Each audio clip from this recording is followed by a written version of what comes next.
오늘 기도를 멈추지 마라 다섯 번째 고난을 덮는 은혜 파도라는 제목으로 하나님 말씀을 함께 나누도록 하겠습니다. 오늘 우리가 읽은 본문의 말씀은 시편 34편의 말씀입니다. 여러분, 이 시편 34편에 제목 표제가 있습니다. 이 시편 34편의 제목 표제가 무엇인가? 34편 밑에 이렇게 기록이 되어 있어요. 다윗이 아비멜렉 앞에서 미친 채 하다가 쫓겨나서 지은 시. 여러분, 이 아비멜렉은 블레셋의 왕의 칭호로 생각하시면 되겠습니다. 그러니 다윗이 블레셋 왕 앞에서 미친 척 이렇게 연기를 했던 적이 있다는 겁니다. 그래서 가까스로 죽지 않고 살아난 다윗의 이야기가 있죠. 사무엘상 21장 말씀에 보면 이 이야기가 아주 자세히 기록되어 있습니다. 다윗이 왜 블레셋에 가게 되었는가? 이것부터가 의문입니다. 왜 갔는가? 당시에 사울 왕이 이 다윗을 너무나 시기 질투해서 붙잡아 죽이려고 했습니다. 그래서 다윗은 이 사울을 피해서 도망 다녀야 됐던 그 극심한 어려움 가운데 있었습니다. 매일 매순간 긴장하면서 살아갈 수밖에 없었던 다윗의 상황이죠. 사람도 쉽게 만나지 못했을 겁니다. 지금 내가 만나는 이 사람이 나를 붙잡으러 오는 사람인지 알 수 없기 때문에 사람도 늘 피해 다녀야 했죠. 얼마나 피가 마르는 상황입니까? 다윗의 마음 가운데는 정말로 두려움이 가득했습니다. 그래서 성경에서도 다윗의 이 심정을 정확히 기록하고 있는데요. 사무엘상 21장 10절 말씀을 저희가 같이 한번 보도록 하겠습니다. 사무엘상 21장 10절입니다. 같이 읽겠습니다. 시작. 그날에 다윗이 사울을 두려워하여 일어나 도망하여 가드왕 아기스에게로 가니.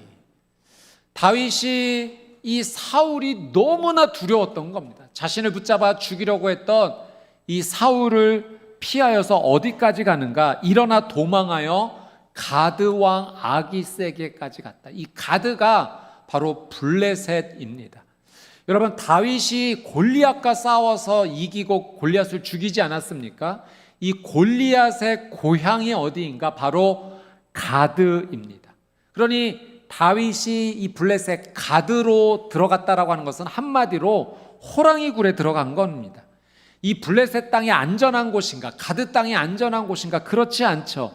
블레셋 사람이 다윗을 알아보기라도 한다면 금방 그 많은 블레셋 사람들에게 붙잡혀서 죽을 수밖에 없는 그런 상황입니다.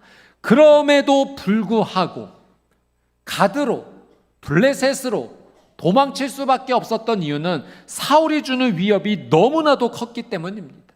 그 두려움 때문에 아마 다윗은 발을 뻗고 잠을 자는 그런 상황이 아니었던 거죠. 어쩔 수 없는 선택으로 지금 이 유대 땅에서 사울이 정말로 추격하면서 나를 죽이려고 하니 내가 피할 곳은 여기밖에 없는가 하면서 고육지책으로 그 블레셋 땅, 적국의 땅, 골리앗의 고향 가드 땅으로 몸을 피신한 겁니다. 그런데 염려했던 일이 그만 일어나고 말았어요. 아기스 왕의 이 신하들이 다윗을 알아본 겁니다. 그리고 왕에게 보고를 하고 다윗을 데려간 거죠. 그때 다윗이 이런 행동을 한 겁니다. 사무엘상 21장 13절 말씀 같이 한번 읽어보겠습니다. 시작. 그들 앞에서 그의 행동을 변하여 미친 채 하고 대문짝에 그적거리며 침을 수염에 흘리매. 다윗이요, 이 블레셋 왕 앞에서 미친 척 했습니다. 미친 사람처럼 그 대문 문 앞에 손가락을 대고 그적그적 거렸죠. 그리고 그 수염에다가 침을 흘리기 시작했습니다. 이 고대 근동 문화에서 남자의 수염은 굉장한 의미, 중요성이 있었습니다. 이 수염은 남자의 명예와 존엄을 상징하죠. 그래서 이 수염을 아주 중요하게 여겼는데 여기에 침을 흘렸다라고 하는 것은 스스로 자신의 명예를 떨어뜨리는, 어떻게 보면 정말로 수치스러운 행동을 한 겁니다. 정말로 미친 사람 같았을까요? 미치지 않고서는 이렇게 할 수 없다 하는 일들을 다윗이 그 왕 앞에서 행동을 한 겁니다. 결국 이것 때문에 미친 사람으로 오해를 받아서 이 아기스 왕이 쫓아내게 됩니다. 여러분, 다윗이 생명을 보존했지만 얼마나 고통스럽고 또 얼마나 수치스러웠겠습니까? 자신에게 이러한 일이 일어날 것이라고 정말 먼지만큼이나 생각했겠습니까? 사울 왕이 자신을 시기해서 자신을 죽이려고 쫓아다닌다? 이것은 다윗의 인생에 없었던 일이에요. 그 계획에 없었던 일입니다. 내가 골리앗의 고향 적국까지 들어가서 미친 척 행동을 한다? 다윗은 꿈에도 그런 꿈을 꾸지 않았을 겁니다. 다윗의 전혀 생각하지 못했던 일들이 지금 다윗의 삶 가운데 일어나고 있어요. 다윗이 마주하고 있는 이 고난과 고통이 너무나 크게 느껴집니다. 우리가 성경 인물 가운데 다윗을 참 좋아하죠. 다윗을 닮고 싶어 합니다. 그리고 다윗처럼 살기 원합니다. 왜냐하면 성경에 보니 하나님께서 다윗을 향하여 표현하셨던 것이 내 마음에 꼭 합한 사람, 내 마음에 꼭 드는 사람, 그렇게 하나님께서 다윗을 인정하셨기 때문에 그래요. 또 성경에 보면 다윗과 같은 왕이 없었다라는 이 표현을 보면서 사람에게 사랑받고 하나님께 인정받았던 다윗과 같은 이런 삶을 살면 얼마나 좋을까. 우리는 그래서 다윗을 닮고 싶습니다. 그런데 다윗의 삶의 일부분이긴 하지만 여러분, 지금과 같은 다윗의 이런 고난, 고통을 우리가 이해한다면 다윗처럼 도망가는 삶을 살아야 되기도 하고, 때로는 너무나 수치스러운 그런 삶 속에서 내 그런 일이 일어난다라고 생각한다면 우리는 정말 다윗처럼 살고 싶어질까요? 다윗의 삶의 결과와 열매는 얻고 싶지만 다윗이 받은 이 고난과 고통은 경험하고 싶지 않은 것이 우리의 솔직한 마음입니다. 그만큼 고난은 정말로 힘들고 어려운 것이다라는 것을 우리는 알고 있습니다. 오늘 우리는 고난에 대해서 한번 깊이 생각해 보고자 합니다. 인생을 살아가는 모든 사람이요, 예외 없이 다 고난과 고통을 경험합니다. 이 고난을 피하거나 고난을 받지 않는 사람은 단 한 사람도 없습니다. 여러분, 돈이 많으면 이 고난의 문제를 해결할 수 있을까요? 결코 그렇지 않습니다. 오히려 물질이 많은 사람이 역설적이게도 그 많은 물질 때문에 더 큰 고난과 고통을 경험할 수도 있다는 거죠. 예전에 어떤 분이 이렇게 표현하시는 것을 들었습니다. 돈은 정말 더러운 똥이야 라는 표현을 하셨어요. 왜냐하면 그분이 돈이 많은 한 분을 알고 계시는데 일반인이 정말 상상할 수 없을 정도의 돈을 가지고 계시다는 거예요. 그런데 이분이 그 많은 물질과 돈 때문에 오히려 근심과 걱정과 염려 속에 살아간다는 겁니다. 밤에 잠을 스스로 잘 수가 없어요. 그래서 술의 힘을 빌리지 않고서는 잠을 정하지 못해서 술 중독에 빠졌다는 겁니다. 돈이 오히려 많아서 그것 때문에 염려할 것이 있고 그 일로 인해서 가족관계의 관계 속에서 큰 아픔과 고통이 찾아왔다는 거죠.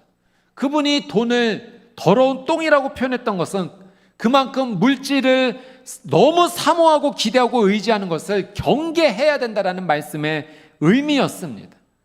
여러분, 물질이 많다고 해서 결코 고난과 고통을 피해갈 수가 없습니다. 건강이 완벽하면 고난의 문제가 없을까요? 원하는 것을 다 이루면 고난의 문제가 없을까요? 내가 얻고 싶은 명예와 인기를 내가 다 누린다면 고난의 문제가 없을까요? 고난은 그것과는 상관이 없습니다. 또 나이와도 상관이 없어요. 나이가 어리든 나이가 많든 그 모든 시절 가운데 고난이 찾아오죠.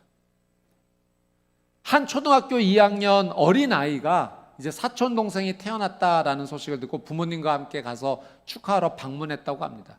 근데 이 초등학교 2학년 어린아이가 이제 막 태어난 갓난아기의 손을 붙잡으면서 이렇게 말했다고 하죠. 너도 2학년 돼봐라. 얼마나 힘든지 아니? 초등학교 1학년도 겨우겨우 힘들게 이제 지나갔는데 2학년 되니 좋은 시절이 기다리고 있을 줄 알았는데 너무 힘들다는 거예요.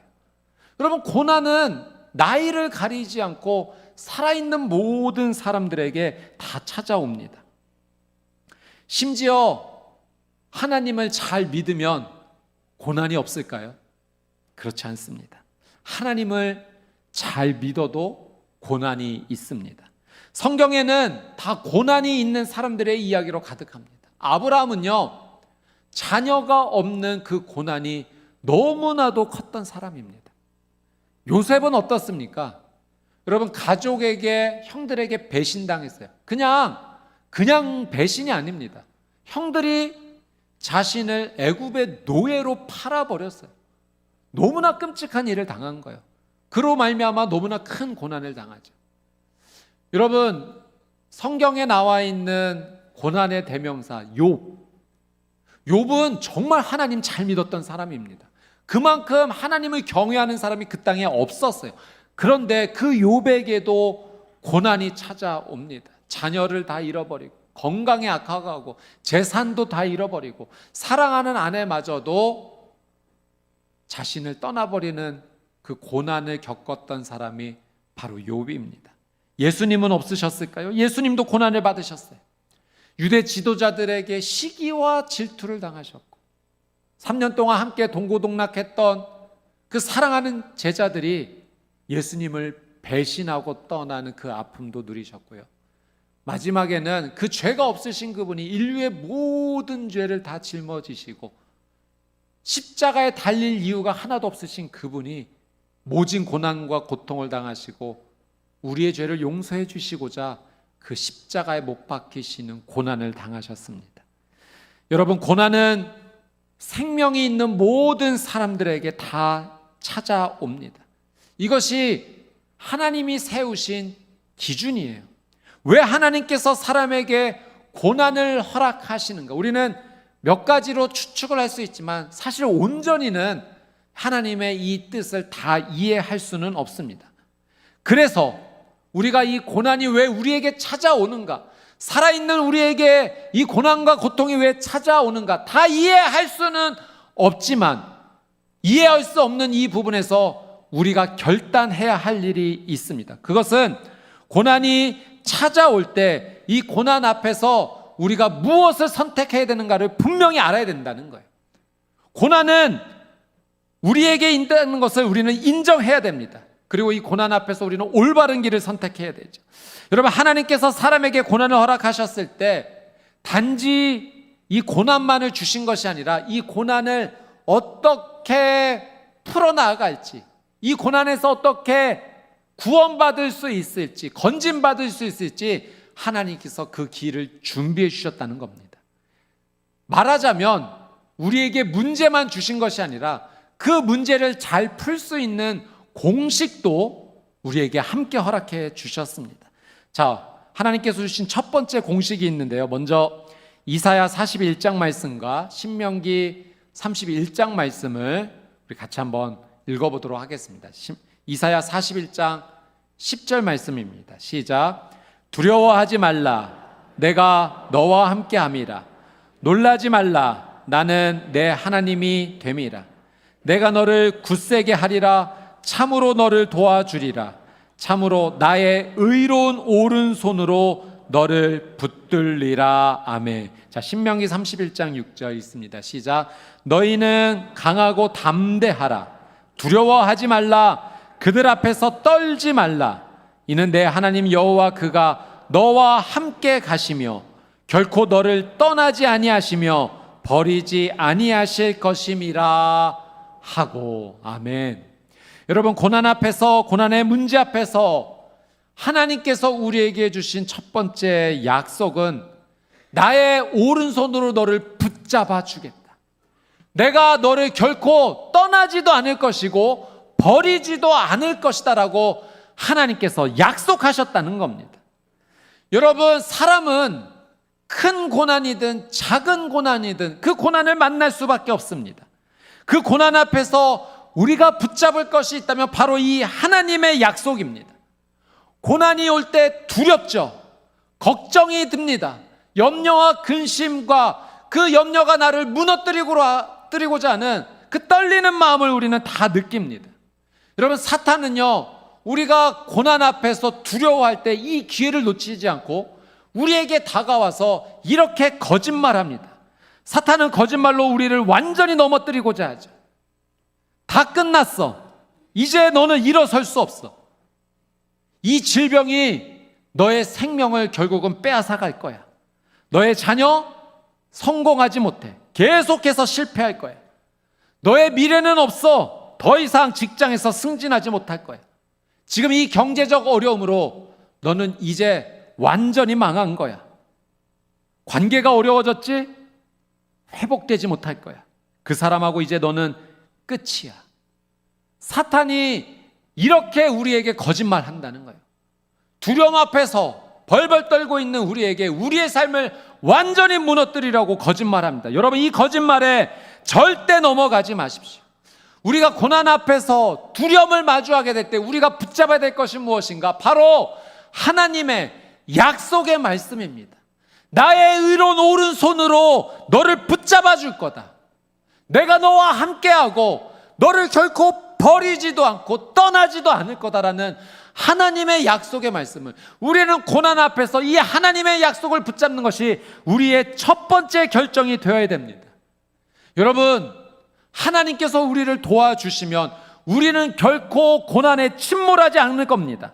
고난 앞에서 우리는 절대 망하지 않을 거예요. 왜냐하면 우리 하나님은 전능하신 하나님이기 때문입니다. 우리가 맞닥뜨리고 있는 이 고난의 어려움보다 하나님께서 훨씬 더 크신 분이고 능력이 있으신 분이기 때문입니다.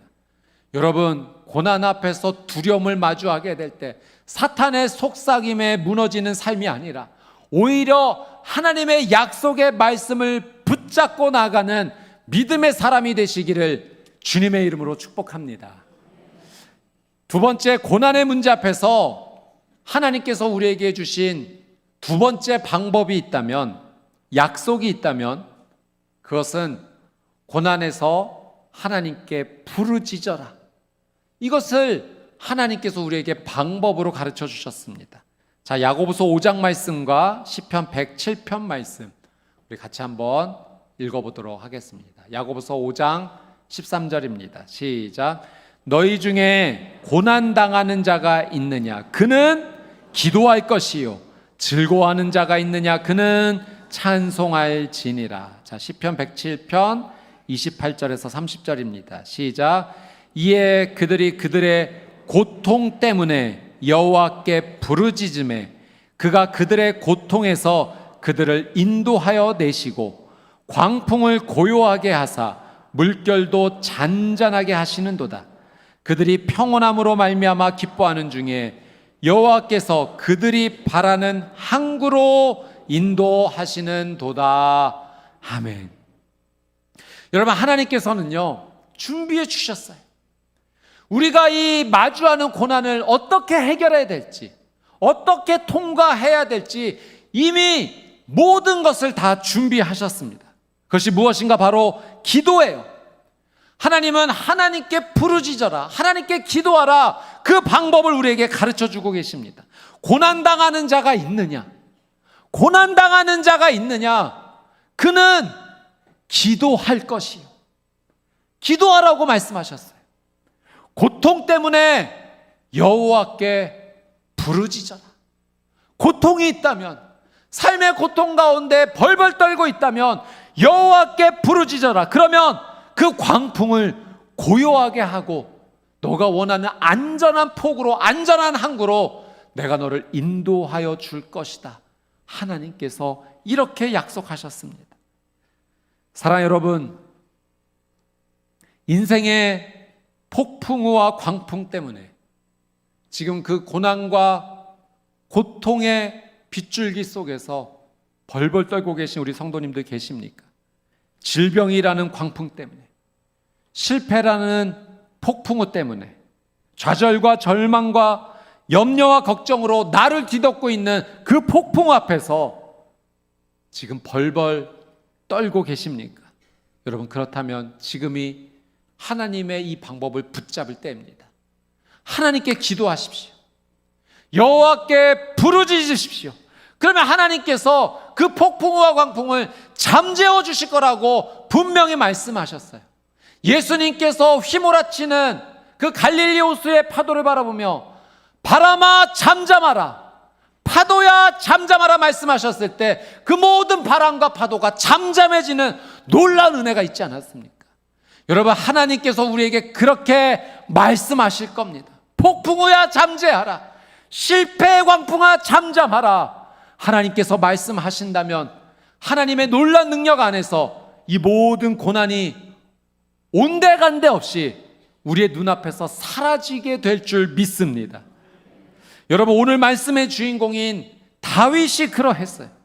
사무엘상 21장 말씀에 보면 사울을 너무나 두려워해서 가드왕 아기스에게로 피했고, 그리고 그곳에서 염려했던 일이 일어나 아기스 왕에게 붙잡혀갔을 때 미친 척하며 하다가 살아나는 장면. 여러분, 이 말씀 안에는 다윗이 기도했다라는 말씀이 단 한 구절도 표현이 되어 있지 않습니다. 그러나 다윗은 기도했어요. 왜냐하면 이 시편 34편이 그 증거입니다.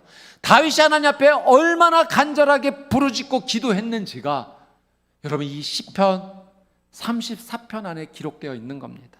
사울 왕에게 쫓겨 생명이 눈앞에서 사라지는 그 위험 앞에서도 하나님 도와주십시오. 주님, 저의 피난처가 되어 주십시오. 나의 요새 피할 바위가 되어 주십시오.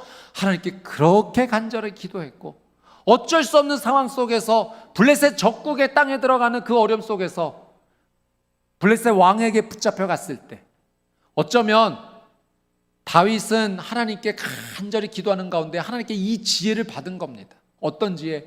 미친 척 할 수 있는 그 지혜를 받은 거죠. 하나님 보호해 주신 겁니다. 그래서 털끝 하나 다치지 않고 말씀 그대로 뼈 하나 상하지 아니하고 그 어려운 가운데 살아나는 놀란 은혜를 다윗이 누리게 되었던 겁니다. 여러분, 다윗 오늘 본문을 통해서 다윗이 그렇게 하나님께 행동했던 것을 저희가 함께 살펴보기를 원하는데요. 제일 먼저는 다윗이 하나님이 어떤 분이신지를, 하나님이 자신에게 주신 약속이 무엇인지를 믿음으로 붙잡았다는 거죠. 자, 15절 말씀 한번 읽어보도록 하겠습니다. 같이 읽습니다. 시작. 여호와의 눈은 의인을 향하시고 그의 귀는 그들의 부르짖음에 기울이시는도다. 여러분, 다윗이 붙잡은 약속이 뭐예요? 하나님께서 의인을, 하나님을 믿는 사람을 늘 항상 주목해 주신다. 여호와의 눈은 지금 나를 향하고 있다. 하나님의 귀는 지금 나에게 귀 기울이고 계신다. 이 하나님의 약속의 말씀을 붙잡은 거예요.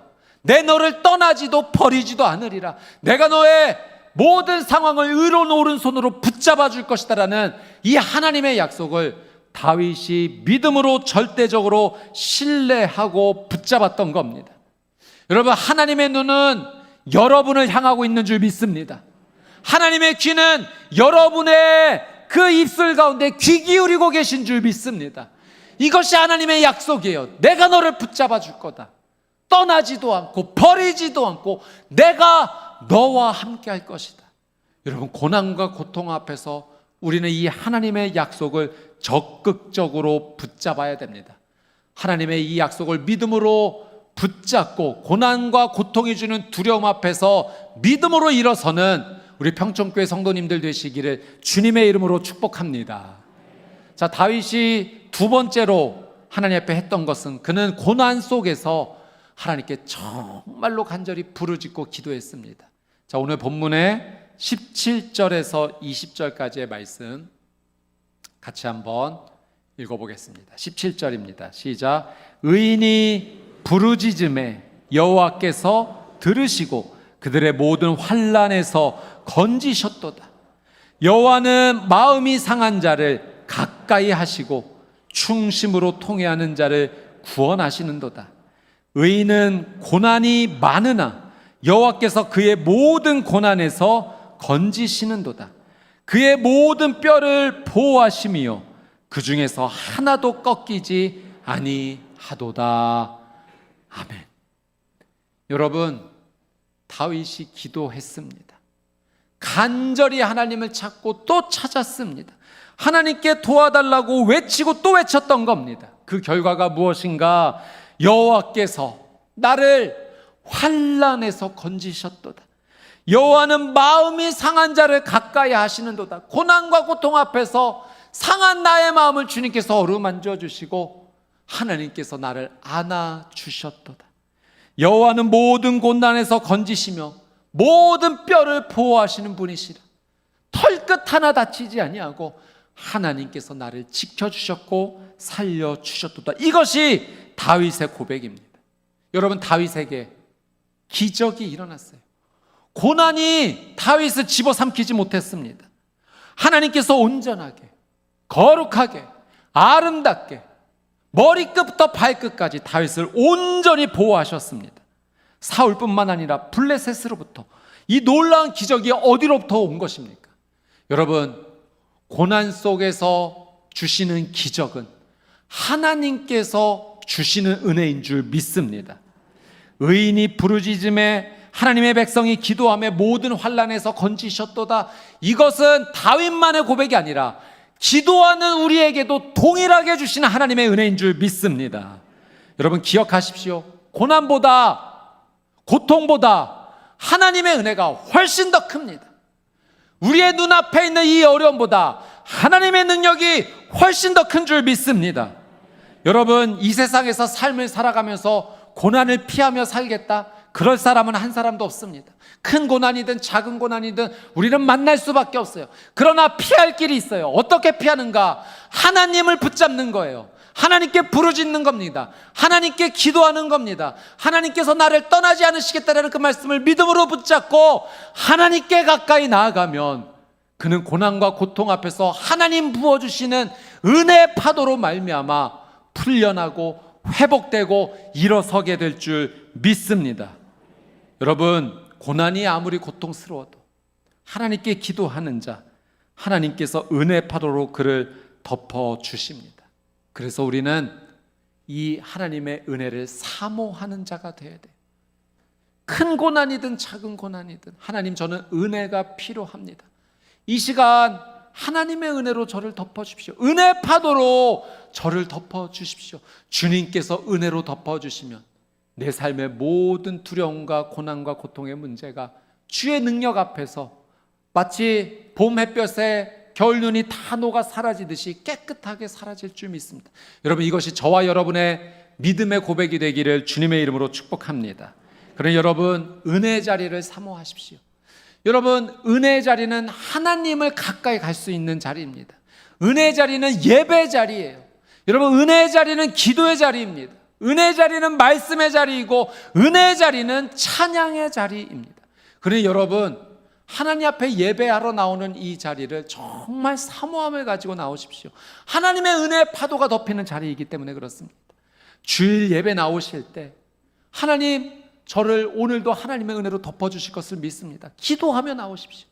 여러분, 고난과 고통 가운데 있다면 기도하셔야 됩니다. 새벽 예배 나오십시오. 기도의 자리에서 하나님께 부르짖을 수 있어요.